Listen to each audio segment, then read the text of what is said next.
and we're going to be ready for our communication arts people.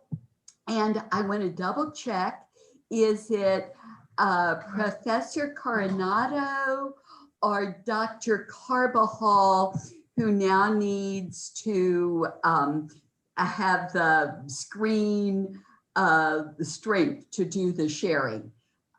Dr. Carbajal or Professor Coronado?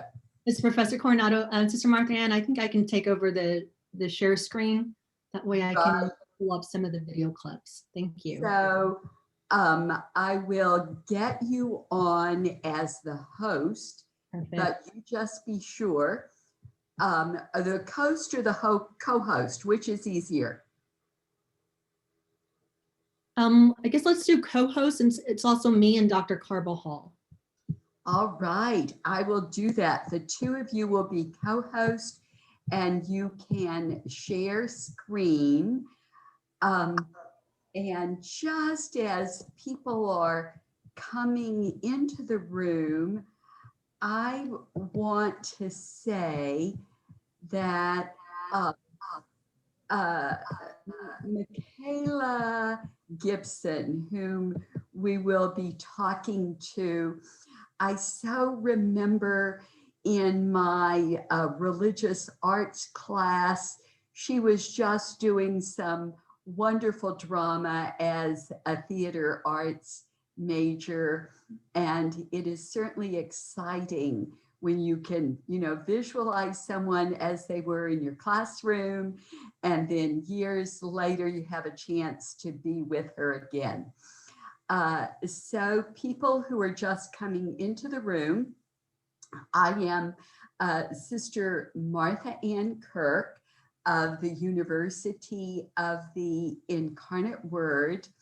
I am a South Texas girl who entered the convent in 1962, who began teaching at the college in 1972. And I'm going to make a personal statement that growing up in South Texas, I could recognize structural racism. And often the form it took was my not being able to have at my birthday party, or my not being able to be in school with children who were my friends. And so I was the mad little 8-year-old whenever a white girl said, "You mean you're going to have those people come to your birthday party?" Well, I am delighted that I've got this big Zoom room and everybody's coming to my party today. And so Professor Teresa Coronado and Dr. Darlene Carbajal of the Communication Arts Department continue. Well, thank you, Sister Martha Ann. It's such a great honor to be a part of this great event that you're having. I think it's something that should be done every year. We should do this. So my name is Teresa Coronado. I'm a professor in the Comm Arts. I am the media production instructor. So I'm the faculty advisor for UIW TV, KUIW, and also our film club. So have a fun job. I'll let Dr. Carbajal introduce herself. Yes, good morning or good early afternoon. My name is Darlene Carbajal. Happy to be here also with Michael Mercer and Alicia Caballero, who are part of our wonderful, fantastic Communication Arts Department and the University of the Incarnate Word. I'm just so thrilled to be here.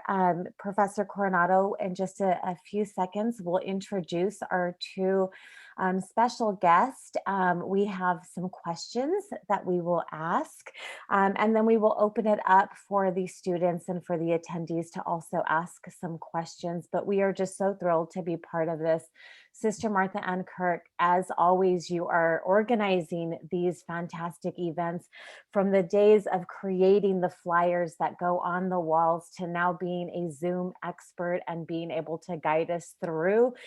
Super amazing job that you are doing. And as I've often told my students, like, you are everywhere and you know so many fantastic people in this city, in this world. And so thank you for bringing us in. I have the best friends. That's how I do it. Okay, so we are proud to introduce Michaela Gibson and Yaki Smith. They're a husband and wife duo, both graduates of UIW.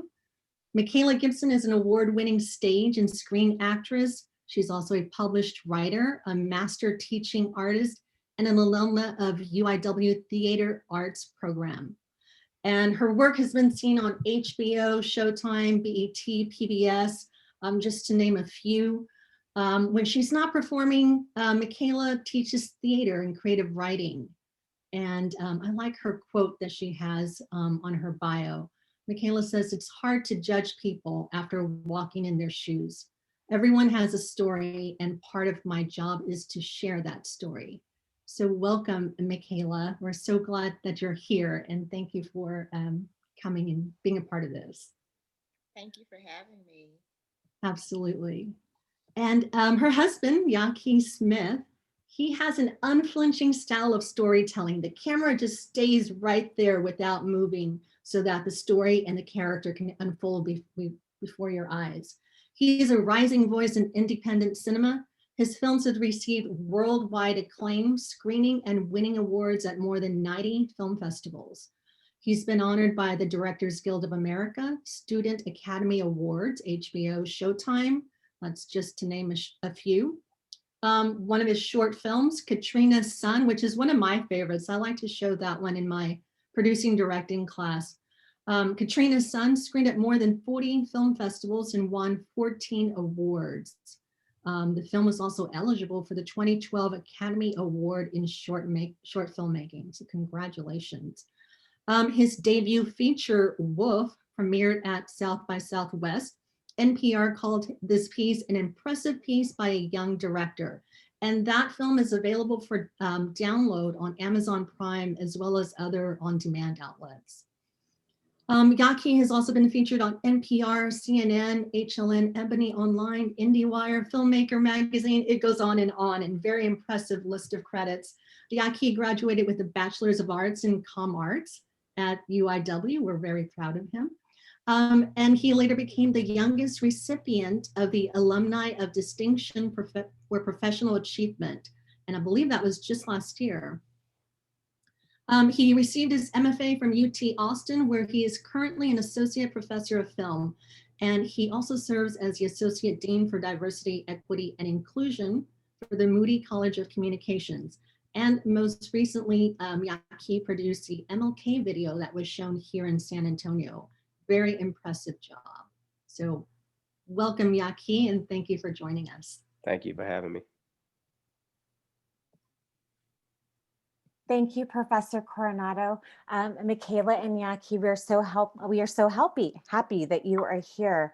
As you begin to introduce yourself, because you can do that best, and you speak about film and about theater and storytelling, one of the something that is so meaningful, and so that we try to instill in our students, is this journey of meaning and purpose and authenticity and spirituality. So as you introduce yourself and talk a little bit about the journey of how you have achieved what you have achieved, if you can also include who you are inside, what does it feel like to be in the right place? And so meaning and purpose, if you can include that as well. But here we see this end result, this product. How did you get there? What was some of your journey like? I guess I'll go first. Hi, everyone. I come from a family of pastors. On both sides, my grandfather and grandmother on my mom's side were in the ministry in Tennessee, and my grandfather and my grandmother were in ministry here in the AME Church in Texas. And then my dad was a pastor. I'm And sorry, Michaela. I don't know if it's just on my end, but the audio is coming across really low. Maybe there a microphone that you can get a little closer to? Is it just me? Maybe. No, please be a little louder, Michaela. Thank you. let me see, let me turn my volume up.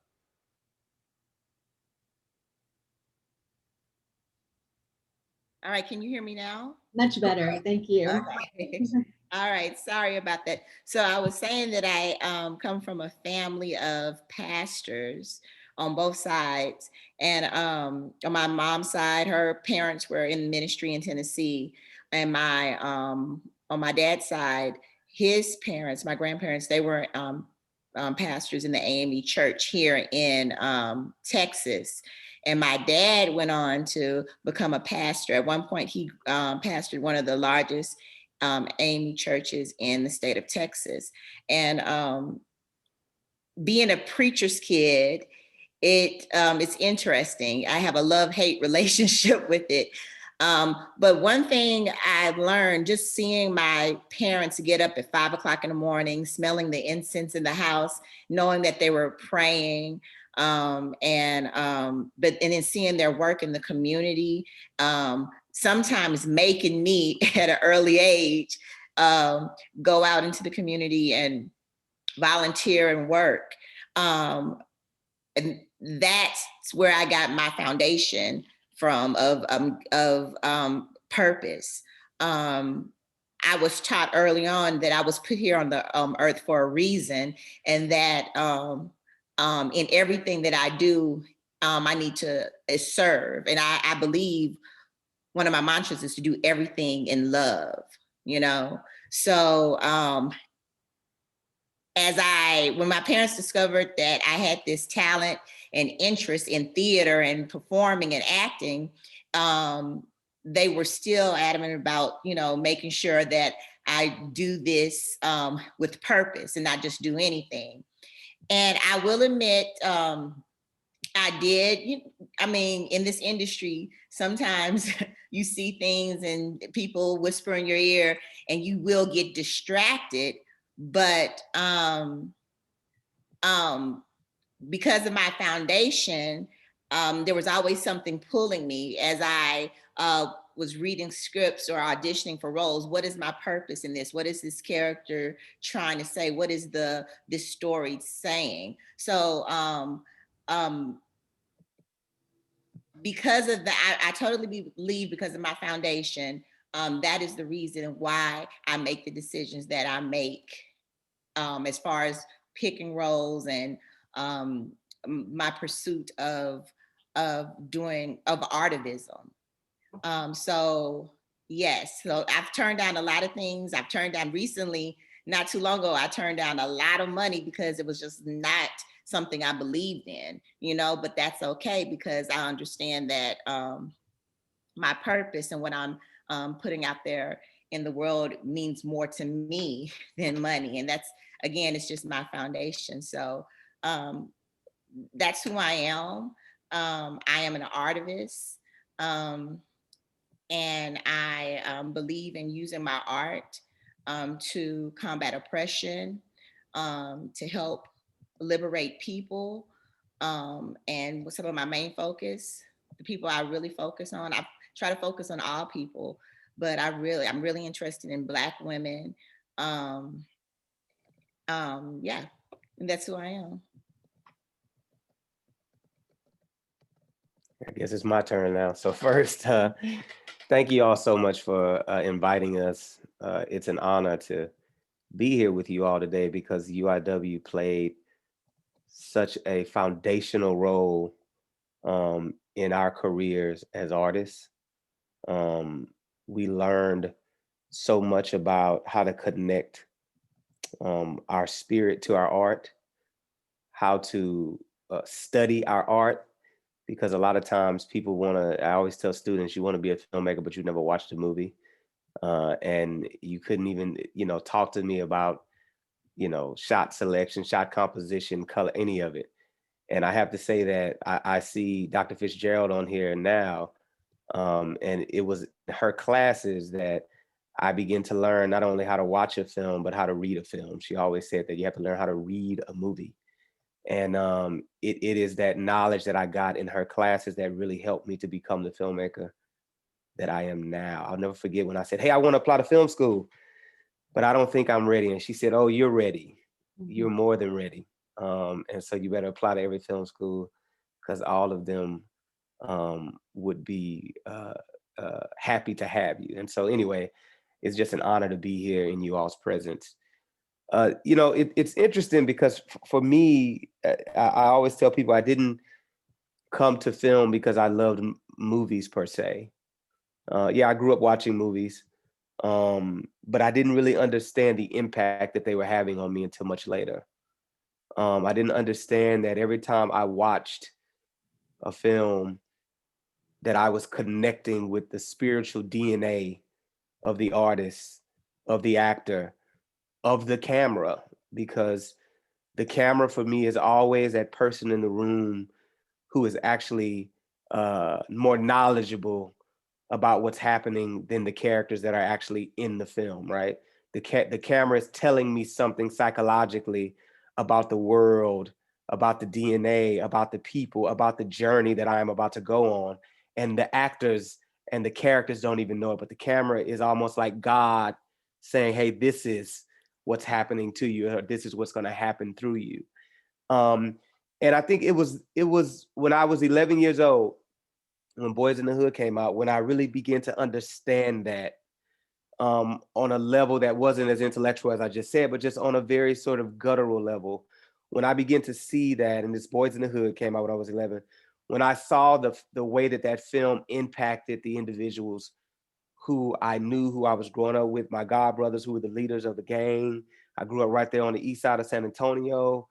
And to see a film arrest them, and to see a film actually stop them in their tracks, and actually have them begin to ask very, very poignant questions about where they were, why they were doing what they were doing, and what their life would end up being if they did not quickly change course.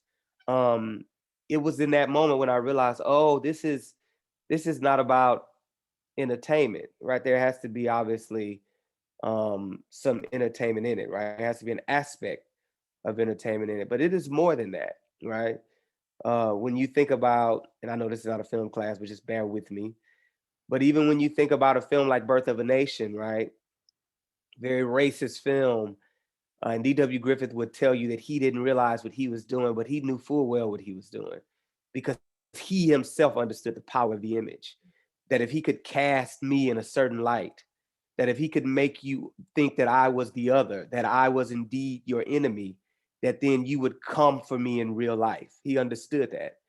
And so as filmmakers and as artists, we have to understand that when we create something, yeah, it can be a personal thing, but the moment it gets out into the world, it is going to have impact.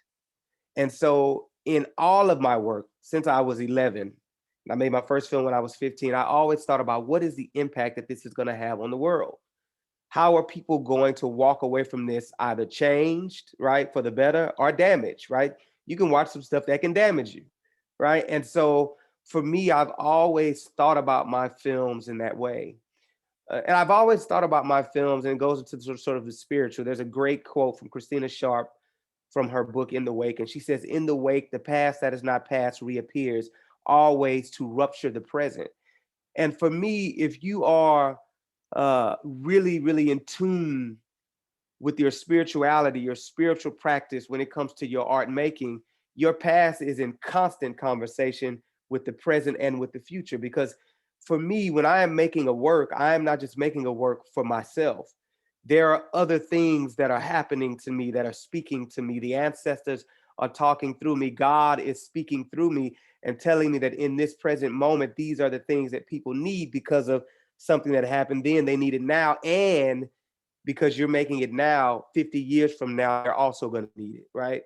And so I always think about art as being created in a continuum, that I am in constant conversation with the Yaqui, the 40-year-old Yaqui, and he's in constant conversation with the 100-year-old Yaki. Yaki will live to be 110. I'll be Mr. Jane Pittman.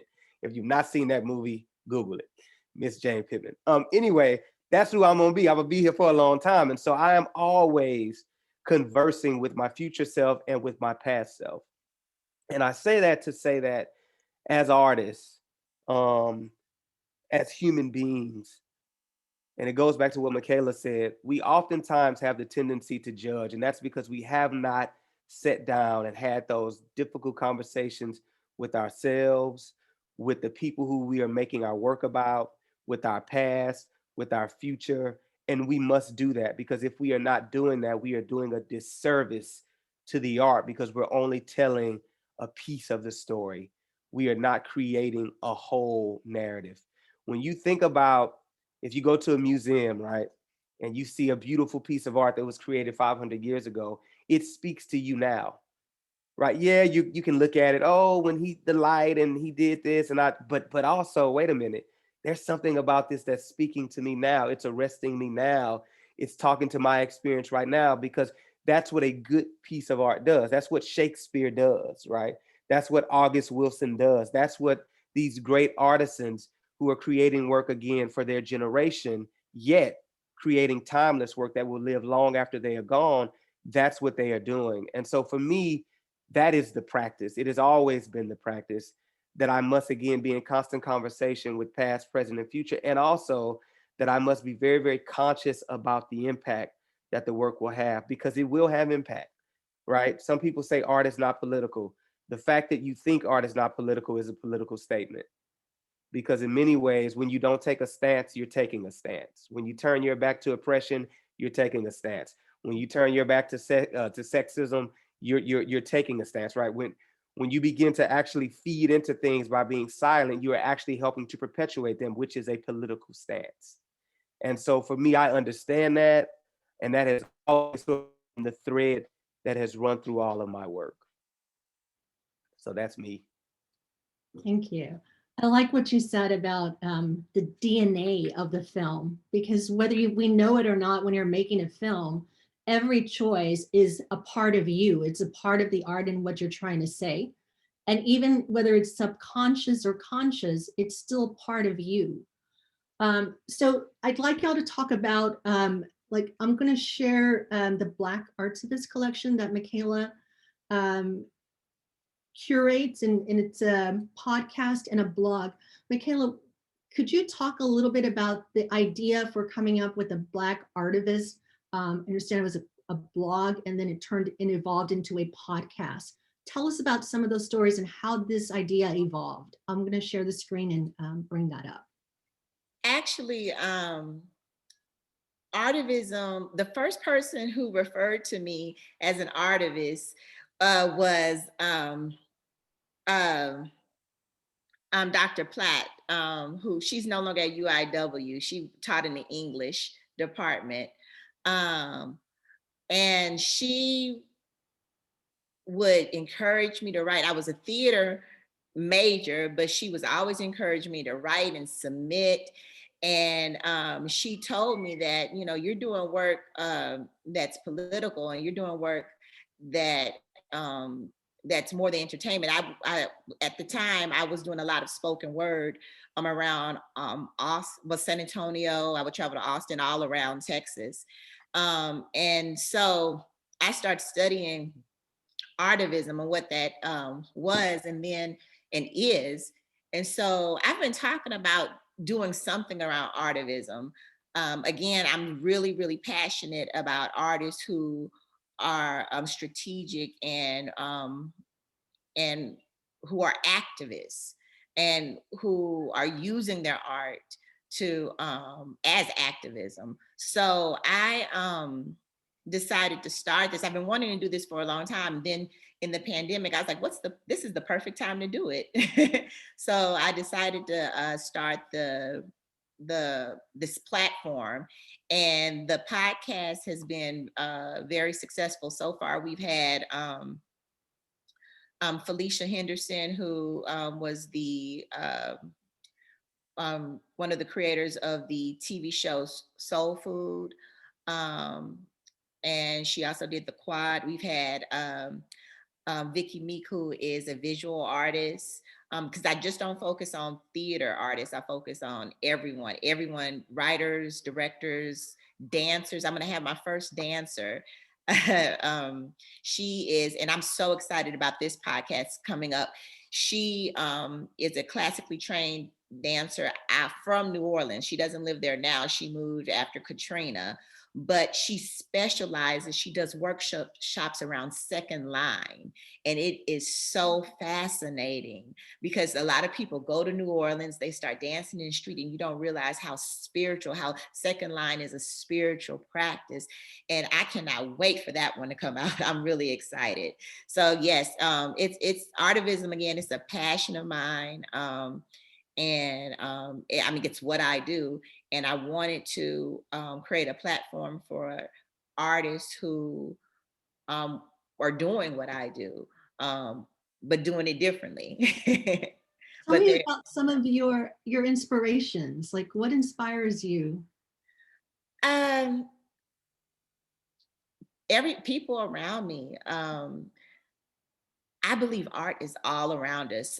So often we think that we put art in this box, and if you listen to all of my guests, and one of the questions I ask everyone is to talk about art growing up, and they all talk about how they saw their mothers as artists, even they were just telling stories. They didn't see themselves as artists, but they were artists. And so people around me, that's my biggest inspiration. I love sitting there and listening to people. Yeah, Key and I have done this many times where we're sitting in a restaurant and then it's a conversation at the next table. I mean, we're not eavesdropping, but they're loud enough where we can hear.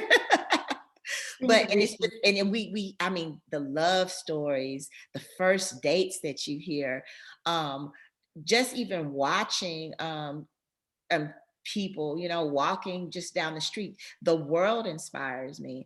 As far as artists who inspire me, I love James Baldwin. I really love what Debbie Allen is doing in Los Angeles and just around the world, how she is um, creating a room for Black and brown girls to come in, dance and learn about dance, kids who haven't had the opportunity to do so. And just my, just, I mean, again, as an artist, going back to, not judging, which is something that I learned at Incarnate Word, just in studying character, I learned you should never like judge your character. You're supposed to tell the story. So that's how my relationship with people, when I meet people, um, I'm always curious, well, how did they get to this point in their life? And I always try to see, I don't believe we come into this world wanting to do bad, wanting to do evil. Something happens, and so that is something that inspires me, people, just the world around me. And so that's why I've practiced being present. I don't know if Sister Martha Ann still does this. I remember when I was on campus, when I was younger and when I was a student, she would like meditate and she would sit there. I would just see her sitting there on the lawn. And I was like, what is she doing? But not realizing I've seen this all around me. My dad used to do that, people around me, and just the importance, the art of being present and just being in the moment, listening to everything around you, listening to the people around you. It does so much for me personally, creatively, and I feel like everyone needs to do that. And I do feel like everyone's an artist in their own right. So I love introducing, I teach a lot of workshop classes from kids to adults. And I love when they get that aha moment, like, oh, I did this, So yes, I'm again, in a nutshell, people, just the beautiful people around me. And I feel like everyone has beauty in them. Great, thank you. Yeah, I do believe that just being present opens your mind and your world to other stories that you can tell. And, that's where you can get ideas for, maybe you see somebody walking down the street and you sort of wonder, and you ask those questions: who is that person? Yes. What is his story? And then you can go off. I completely agree, just being present in the moment. Thank you. Yaki, I'd like to show a clip from your film, Dawn. And I really like how you construct characters in your film. They're very complex, and these are characters that are unique, that we don't see them portrayed much on film. And I think that's what draws me to a film. Is like, I want to see a character that I've never seen before, that I don't know. I want to enter into that world. So this is a clip from Dawn, short film, and it's available on the website. For my students, I posted up a link on Blackboard. So let's take a look at this clip.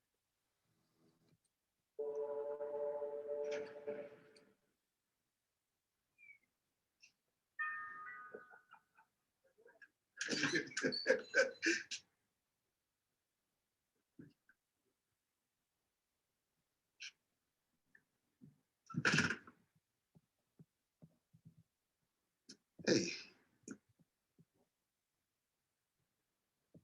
So that one. Yeah, they finally let me go.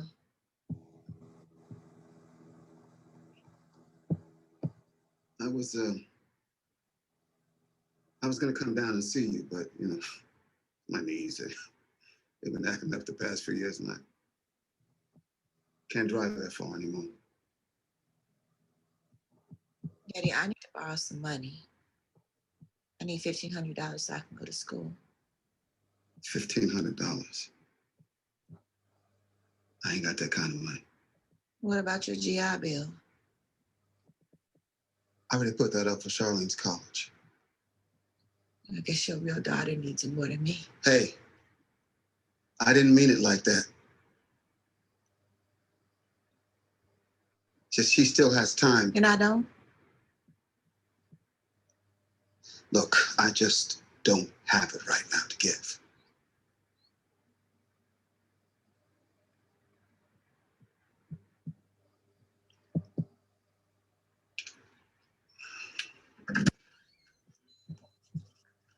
Daddy, can you help me? Yeah, baby.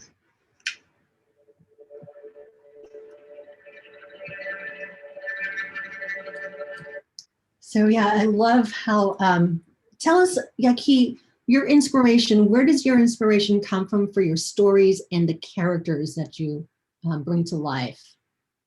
Yeah, this particular story um, really came from the story of my sister, who,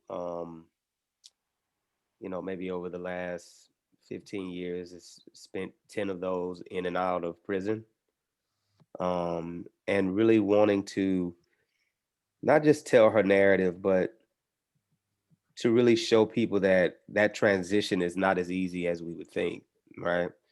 Um, we know that in this country, Black and brown bodies are disproportionately incarcerated for petty crimes. And oftentimes, what we don't realize is that the strategy is not the incarceration, right? The strategy is really to make sure that those bodies continue to be recycled in over and over and over again. How do you do that? Well, once you're in, you can't get a job. Once you're in, you can't get a car, you can't get an apartment, you can only live in this certain neighborhood, your family, right? There's all of these things about rendering those bodies invisible, so that what happens is you go back and you reoffend in order to survive. And you also reoffend because it is familiar, because the only family that you feel like actually loves you, wants you, cherishes who you are, they are oftentimes doing the same things that got you incarcerated in the first place. And so when I started to craft this narrative, my sister had gotten out, and this was the first time where I can remember me seeing her really, really, I mean, she wanted it bad. She wanted to stay out, right? She wanted to right the wrong. She wanted to rebuild a relationship with her son. She wanted to come out and do the things that she felt like as a good citizen that you are supposed to do. And I had a front row seat to the trauma, right, that comes with this idea of being rejected, right? So she was told when she was in, go to this place and they'll get you a job. I would take her to these appointments. We don't do that anymore. Go to this place and they'll help you get an apartment. Oh no, we can't help you. You've been in for this.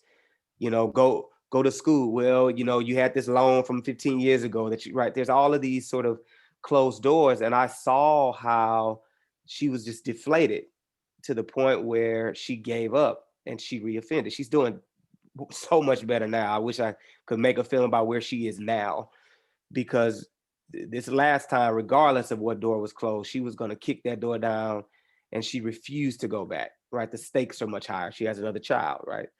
And so my point in saying that is that looking at her life, talking to her, talking to other individuals who I knew had sort of gone through this same cycle, from those narratives, I was able to create this character.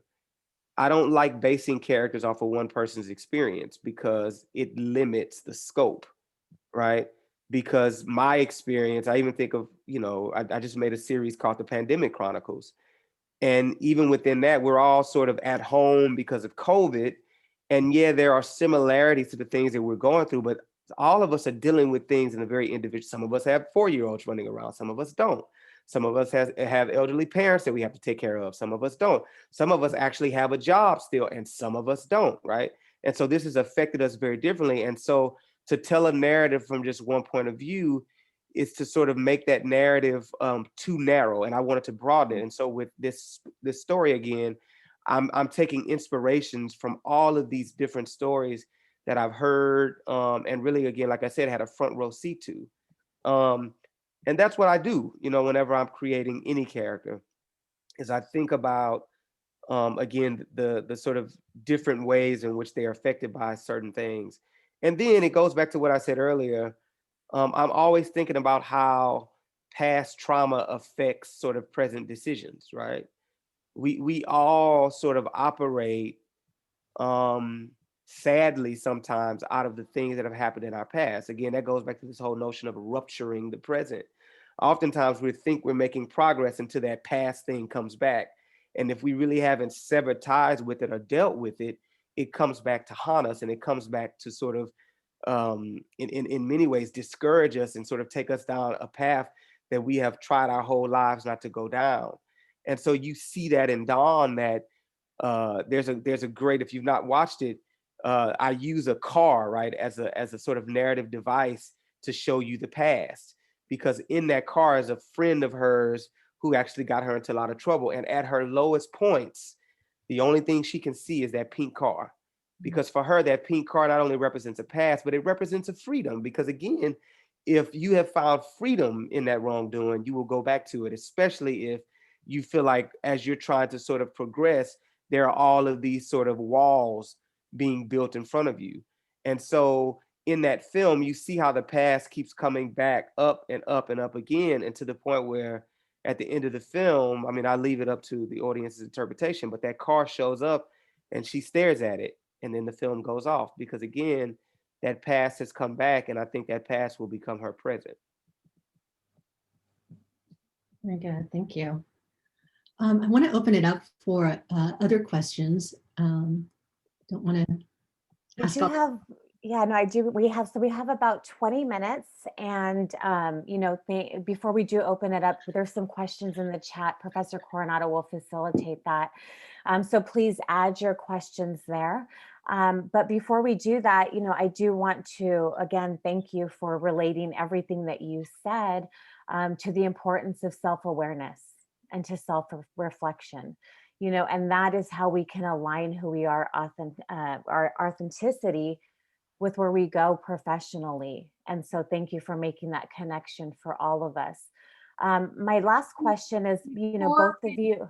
Before we go into the questions, I simply want to say that as a professor of religious studies, the wisdom that is being shared so far is so profound in terms of developing a healthy country.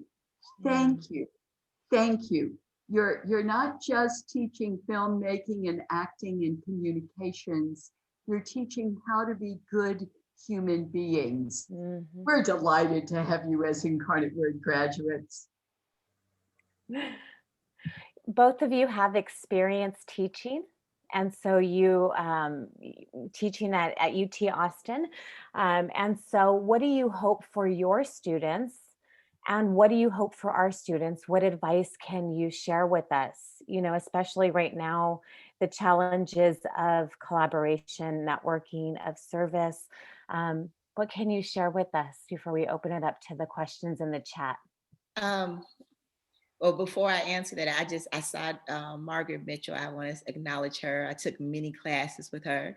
Hi, Margaret. And then also Dr. Fitzgerald, who is like another mother to me. I see you. Hi.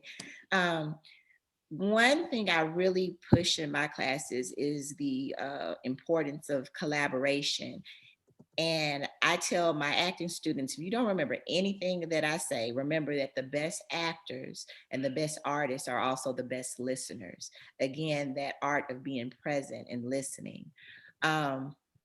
So in collaboration, sometimes as actors, this is a bad habit, you shouldn't do this, but when actors, new actors come into my class, they have this idea of what it's going to look like in their head. And when you do that, you're not present. But when you are present, you never know what's going to happen.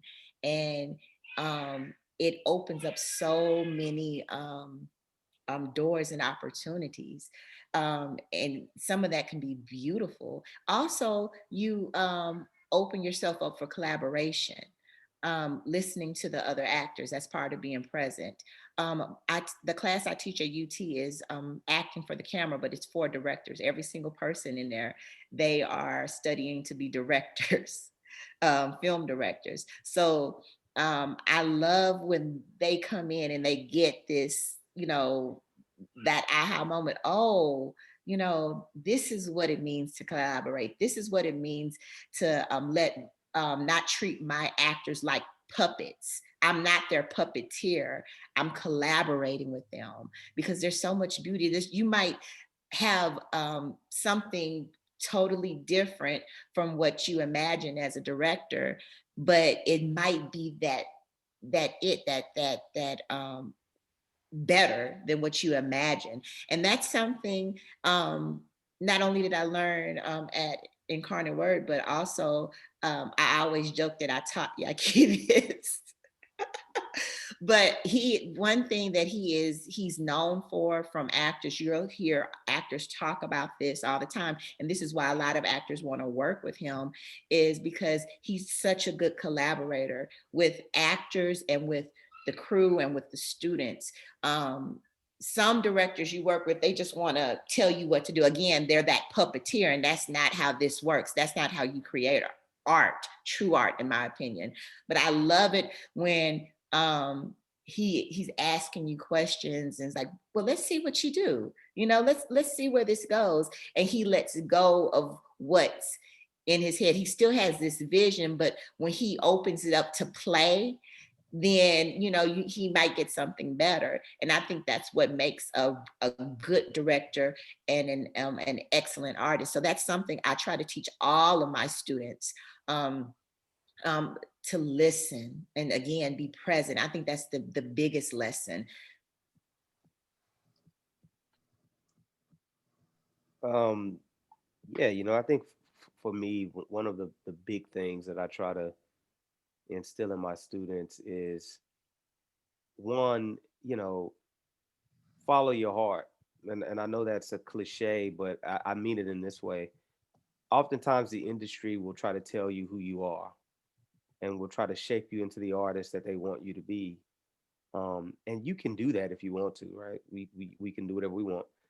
However, I always say this, that if you have something that is real, that is authentic, they will come to find it. But if you have given it up to become what they want you to become, when they come to find it, it is gone. You no longer possess it. because now you have transformed into whatever they wanted you to be. And you have to have the faith, and this is just real, you have to have the faith that what you're doing is going to have impact and it is going to be needed, right?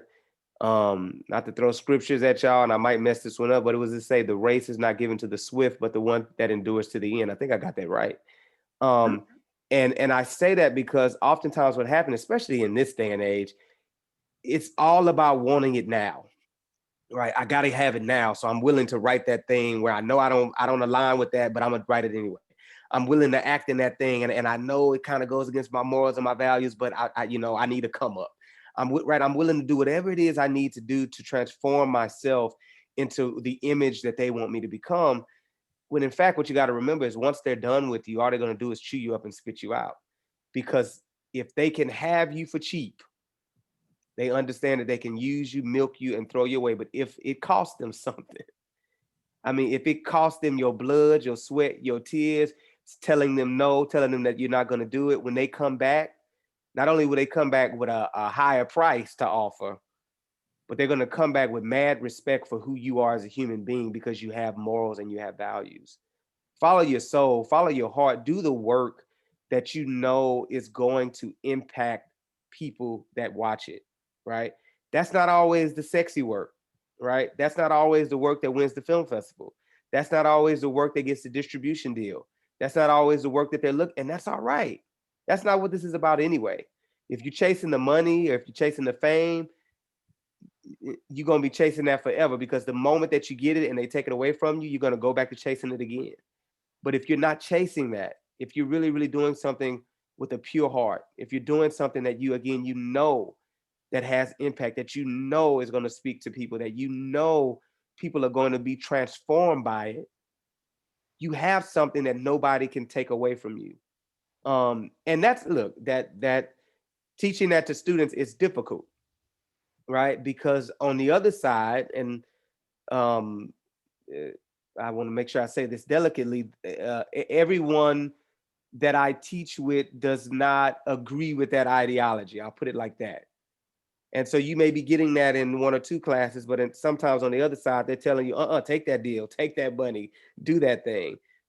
So you have to make the personal choice. But the thing that has worked for me, that has given me the most peace, that has kept me grounded, that has kept me sane, is making sure that at night I can sleep, making sure that I am not in any ways devaluing my brand by trying to become what it is that you want me to become.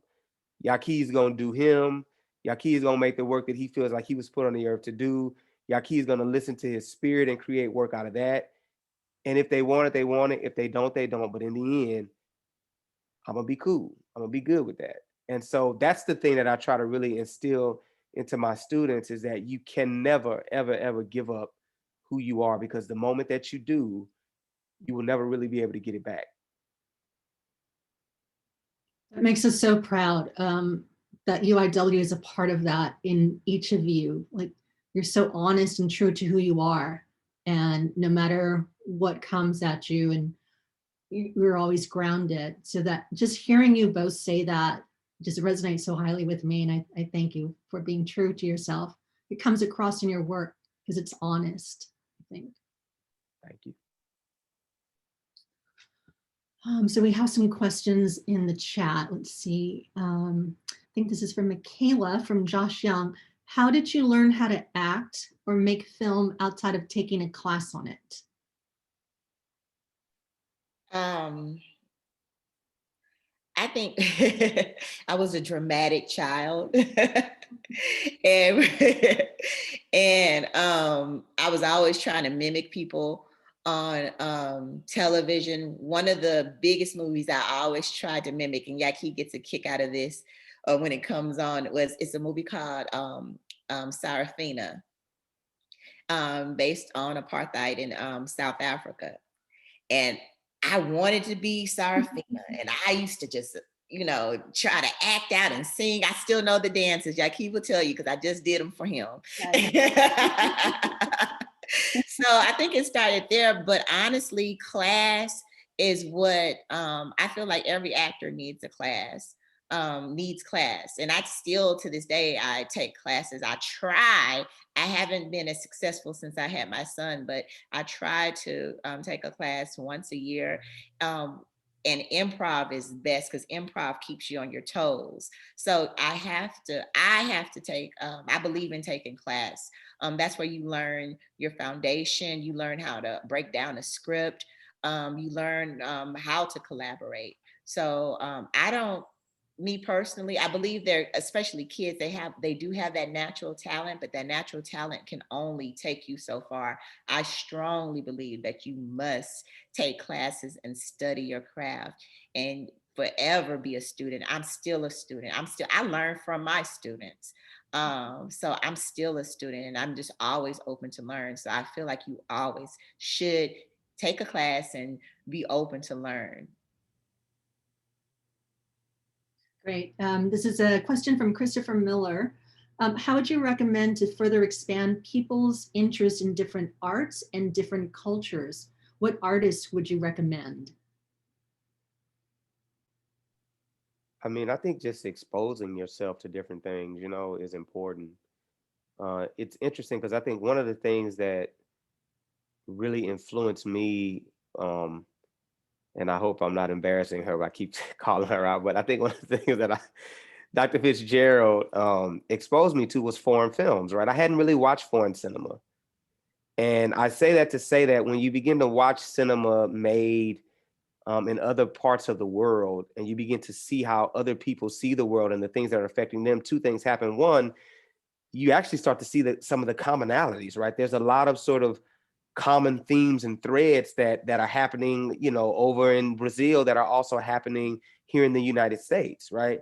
And so it helps you sort of to develop a sort of language that can transcend space, time, geography, right? And then I also think like, and again, I hope this isn't a cliche thing to say, start going to museums, like honestly.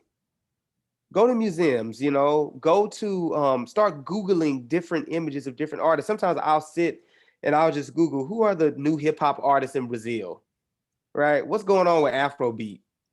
What's the new cinema being made, you know, in China, in Japan? Because I just want to know what's happening around the world, and seeing those things, it helps me to just expand my knowledge. And it also helps me to find different and unique ways of telling stories, right? I even think of, for example, I made a film called Heavenly about a young girl who is being sex trafficked, and she develops dissociative disorder.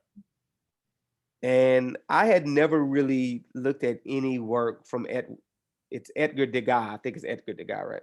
Not Edward, right there. And one of my students said, you know, you do know who this is, right? I said, no, I have no clue. So he sent me a book and I sat down, I started to read it. And then I started to look at some of the things that he was doing with ballet. And I'm like, this is interesting. Who are all these weird men standing around all the time looking at these girls? Like, who are you? Why are you here? You know what? There's a great photo or painting that he did called The Rape. And there's a young girl sitting on a bed, and there's a man standing by the door, kind of just looking down at her, and he's not touching her, but you can tell that there's just something sinister happening. So then I started doing more research, and I said, oh my God, the Paris Ballet was in many ways a front for, I mean, I hate to say it, but it was like a prostitution ring. So my young lady who has this dissociative disorder, where does she go? She goes into the world of ballet, because that now becomes a thread between the past and the present, right?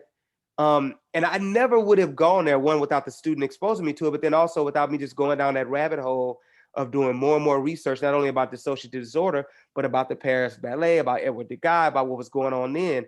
So I'm saying all that to say that get out of your comfort zone, begin to look at new and different things, begin to read things from artists that you might not necessarily think that you align with, and you may not align with them. That's all right, but you won't know it until you just start reading the book or start looking at the art or start listening to the podcast.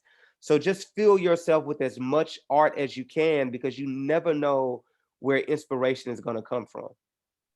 So true. I have to tell this story. Yeah, he truly listens to everything, all types of music. He exposes me to all types of music.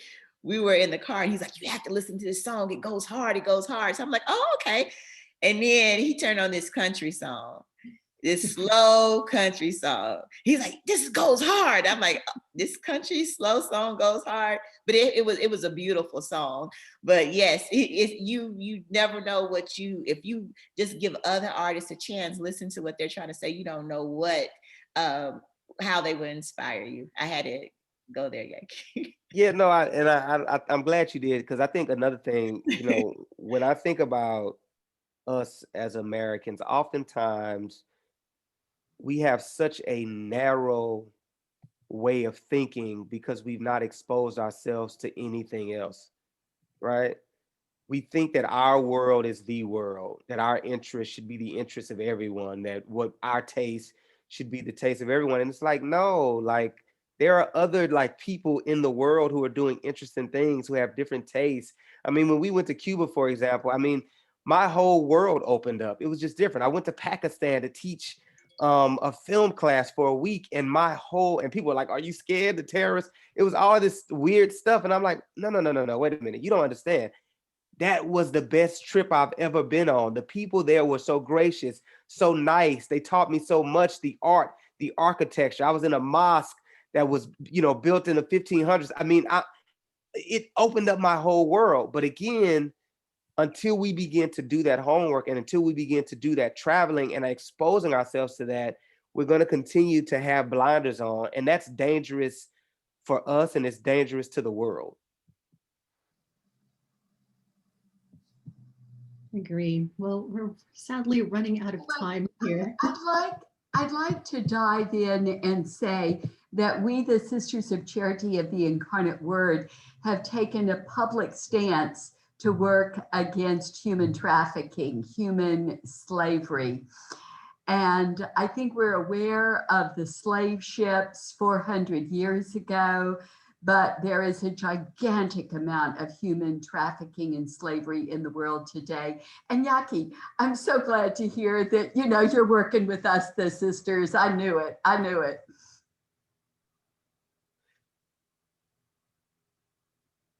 All right, well, it's 11:55 and I just want to give some time for the next guest speaker to come on. But I want to thank you both so much for, first of all, representing UIW out in the community, in the world. You take us with you. We're so proud of you. Thank you for your work that you've done. Thank you for your time today. Thank you so and I'm much. sorry I couldn't get to all the questions. We just need more time. Thank you. Thank you all so much. I'd love to take a screenshot. So why doesn't everybody have their best smile right now? Best smile. I'm going to do a screenshot. Thank you.